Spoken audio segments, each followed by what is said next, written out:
নিখোঁজ ভাইয়ের video viral social মিডিয়ায়। ভাইয়ের ভিডিও দেখে চমকে গেলেন বোনসহ গোটা পরিবার।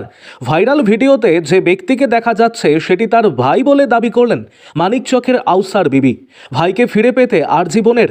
পরিবার সূত্রে জানা যায় 2019 সালে মানিকচকের নূরপুর ব্রাহ্মণ গ্রামের সুলতান খান পরিযায়ী শ্রমিকের কাজের জন্য ভিন রাজ্যে যান।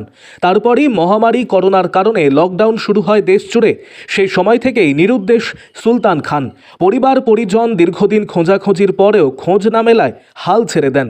হঠাৎ দীর্ঘ 6 বছর পর সামাজিক মাধ্যমে রিলসে দেখতে পাওয়া যায় সুলতান খানকে। জনৈক কোনো ব্যক্তি ফেসবুকে একটি ভিডিও পোস্ট করে। তাতে দেখা যাচ্ছে একজন ভারসাম্যহীন মানুষ ট্রেনে বসে রয়েছেন এবং তাকে খাবার দিচ্ছেন অনেকেই। সেই ভিডিও চোখে পড়ে গত 4 দিন আগে সুলতান খানের বোন আউসার বিবির। তিনি দাবি করেন ভিডিওতে যাকে দেখা যাচ্ছে তিনি তার ভাই। এরপর থেকেই বিভিন্ন পথ অবলম্বন করে খোঁজার চেষ্টা চালাচ্ছেন পরিবার পরিজনেরা। তবে ভিডিওটি কবেকার এবং কোন ট্রেনের কোন ব্যক্তি করেছেন সেই সমস্ত বিষয় এখনও পর্যন্ত স্পষ্ট নয়। যদিও ভাইরাল ভিডিওর সত্যতা যাচাই করিনি আমরা। আরও আপডেট থাকতে আমাদের ভিডিও শেয়ার ও ফেসবুক পেজটিকে লাইক করে ফলো করে দিন।